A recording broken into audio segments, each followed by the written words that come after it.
चलिए रुख करते हैं पटना से आ रही बड़ी खबर का, जहां पर बिहार में सम्राट युग की शुरुआत हो चुकी है। आपको बता दें, सम्राट चौधरी बिहार के नए मुख्यमंत्री और कुछ ही देर में लेंगे बिहार सीएम पद की शपथ। सम्राट चौधरी को मिली सीएम की सिक्योरिटी, राज्य के 24वें मुख्यमंत्री के रूप में लेंगे शपथ। जेडीयू से 2 डिप्टी सीएम होंगे। लोक भवन में कार्यक्रम का आयोजन किया जाएगा। जदयू विधायक विजय चौधरी और विजेंद्र यादव लेंगे डिप्टी सीएम की शपथ। बिहार में भाजपा के नेतृत्व वाली ये पहली सरकार होगी। बिहार के इतिहास में पहली बार एक बड़ा राजनीतिक परिवर्तन यहां पर होने जा रहा है, जब भारतीय जनता पार्टी के मुख्यमंत्री होंगे सम्राट चौधरी। बिहार को बीजेपी का पहला सीएम मिलेगा। नीतीश कुमार ने कल दिया था सीएम पद से इस्तीफा, और जिस प्रकार कयास लगाए जा रहे थे, हालांकि कई सारे नामों को लेकर चर्चाएं तेज थी। तस्वीर आप देख सकते हैं किस प्रकार यहां पर जश्न का इंतजाम किया गया है। चलिए खबर पर अधिक चर्चा करते हैं। ब्यूरो चीफ पटना धर्मेंद्र कुमार जी हमारे साथ जुड़ गए हैं। धर्मेंद्र जी, सम्राट युग की शुरुआत होने ही जा रही है। शपथ ग्रहण समारोह में सीएम के साथ साथ डिप्टी सीएम भी शपथ ग्रहण करेंगे। कार्यकर्ताओं के बीच उत्साह है। भाजपा एक बार फिर एक प्रदेश में मजबूत स्थिति में। इस तरह से लंबे अरसे यानी 20 साल के बाद जो है भाजपा को कमान अपनी स्वतंत्र रूप से मिली है, जो कि एक बहुत लंबी चिर परिचित मांगे कहा जाए। एक दोनों कार्यकर्ता और नेताओं के ये मांग पूरी हुई, क्योंकि हर बार जब भी होती थी तो समर्थन में करते थे और नेतृत्व जेडीयू के पास चला जाता था।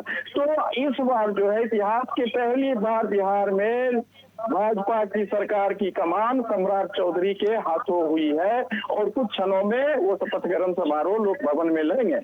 ये तो सबसे बड़ी बात है कि जिस बातों की चर्चा हो रही है कि ये सच है कि इतनी लंबी अंतराल के बाद पहली बार जो है भाजपा को अपनी कमान, मतलब स्वतंत्र रूप से कमान भाजपा को मिली है। मुख्यमंत्री का बनाने का नहीं बल्कि बन गए हैं, और वो कुछ क्षणों में लोक भवन में शपथ ग्रहण शामिल होकर शपथ लेंगे। और यही कारण है कि इसमें सारे लोगों में उत्साह है, और खास करके यहाँ के पॉलिटिकल भाजपा के कार्यकर्ता में उत्साह है, क्योंकि एक लंबे वर्षों के बाद इनकी मांगे पूरी हुई है कि बार बार ये उच्च आवाजें उठती आ रही थी कि आखिर क्यों नहीं बीजेपी की सरकार बनेगी, बीजेपी के नेतृत्व में बनेगी सरकार, क्यों नहीं। तो वो आज मांगे पूरी हुई। छोटे छोटे कार्यकर्ता प्रखंड लेवल से लेकर मुख्यालय लेवल तक ये मांगे हर बार सुनाई पड़ती थी, लेकिन इस बार जो है छोटे कार्यकर्ता जो ग्रामीण क्षेत्र में है वो ज्यादा खुश है, क्योंकि वो ज्यादा मेहनत करते हैं एक बार मुख्यालय के बनिस्पत, तो उनको एक सुकून मिलेगा और सुकून मिल रहा है। यही कारण है कि एक उत्साहित होकर एक नए युग का इतिहास का बल्लेबाजी करने का दौर शुरू हो गया है, क्योंकि नीतीश जी का अब युग अंत अब जो है सम्राट चौधरी का आरंभ हुआ है शासन। तो निश्चित रूप से इसे एक उपयोगिता नहीं बल्कि एक नई युग की तारीफ के नई युग की प्रवेश कहा जाए मेरे समझ से, क्योंकि ये बिहार के वासियों को भी मांग थी, बिहार वासियों का भी मांग उठती आ रही थी कि आखिर बीजेपी को हम लोग इतने मेहनत से वोट देते हैं, लेकिन सत्ता नहीं बल्कि नेतृत्व किसी और के पास चली जाती है। तो ये मांग जो है बिहार वासियों के साथ साथ उन कार्यकर्ताओं का, छोटे छोटे कार्यकर्ताओं जिन्होंने अपनी जी-तोड़ मेहनत करके भाजपा को जिताने का प्रयास करता था, उनकी भी मांगे आज पूरी हुई। जी बिल्कुल धर्मेंद्र, माना जा सकता है कि साल 2026 का सबसे बड़ा राजनीतिक उलटफेर एक होने जा रहा है, और माना जा सकता है ये अपने आप में एक बहुत बड़ी खबर है, एक बहुत बड़ा परिवर्तन है। नीतीश कुमार का इस्तीफा, उन्होंने अपनी मर्जी से दिया इस्तीफा, ये ज्यादा बड़ी बात है। और जिस प्रकार नीतीश कुमार का भविष्य लगभग सिक्योर है, राज्यसभा वो जाने वाले हैं, लेकिन बड़ा सवाल यहाँ पर ये खड़ा होता है कि नीतीश कुमार की पार्टी का और उस पार्टी के कार्यकर्ताओं का क्या भविष्य होने वाला है। इस तरह से अभी का दौर जो चल रहा है, अभी का दौर चलेगा, इसमें हालांकि कुछ लोगों का कहना अपना मत अलग होता है कि नहीं कुछ दिनों के बाद जो है परेशानी हो सकती है जेडीयू को, लेकिन मुझे नहीं लगता है, क्योंकि दोनों स्थिति में दोनों एक दूसरे के कहते हैं ना कि डूबते को तिनका सहारा। यही हाल है।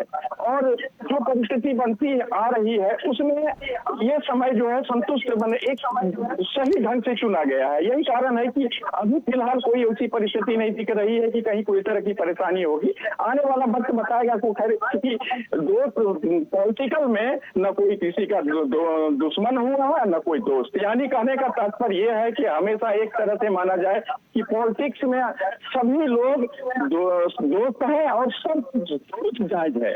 तो जब सब कुछ जायज है और सब कुछ दोस्त है तो कुछ भी हो सकता है, कुछ भी होने से इनकार नहीं किया जा सकता है। लेकिन वर्तमान समय में अभी वैसी कहीं कोई गुंजाइश नहीं दिख रही है और ये सरकार चलेगी, निरंतर चलेगी, ढंग से चलेगी। क्योंकि और इनमें नेतृत्व जो है गाइडलाइन ऊपर से भी होगा अगर कहीं परेशानी होती है। क्योंकि हालांकि डिप्टी सीएम रह चुके हैं सम्राट चौधरी, अच्छे कार्य भी कर चुके हैं, इस बार होम मिनिस्टर भी संभाल चुके हैं, तो कई अनुभव भी है इनको। ऐसी बात नहीं है कि क्योंकि कम एज में ही इनको पहला मंत्रिमंडल में राजद में सौंपा गया था, जिम्मेदारी सौंपी गई थी। तो यानी कहने का मतलब है कि बचपन से शुरुआती दौर में ही मंत्री धर्मेंद्र जी, अंतिम सवाल आपसे। जिस प्रकार भारतीय जनता पार्टी के कार्यकर्ताओं के अंदर ज्यादा उत्साह है, नीतीश कुमार का दल लगातार मिलीजुली प्रतिक्रिया उसकी तरफ से सामने आ रही है, बड़ा सवाल लेकिन यहाँ पर यह खड़ा होता है, इस राजनीतिक परिवर्तन से बीजेपी के साथ साथ जो भारतीय जनता पार्टी के कार्यकर्ता हैं उनकी तो प्रतिक्रिया उत्साहित है, लेकिन बिहार की जनता के मन में क्या परिवर्तन आया होगा?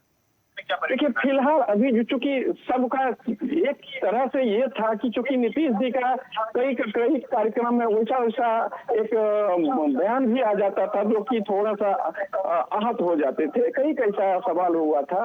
तो उन परिस्थितियों में और ये भी कुछ लोगों का कहना है कि भाई उनकी एक उम्र भी हो गई है और उम्र के मुताबिक उनको अगर वो अपने मन से पद से इस्तीफा दिए हैं तो जायज है। और सत्ता, क्योंकि ये दुनिया का रीत है कि परिवर्तनशील है, सत्ता परिवर्तनशील रहा है हर किसी का। तो इस मुद्दे पर थोड़ा सा नरमी है, ऐसी बात नहीं है कि बहुत ज्यादा तनाव है। सीधे कहना है कि एक एज हो गया, एज भी फैक्टर है उनके साथ।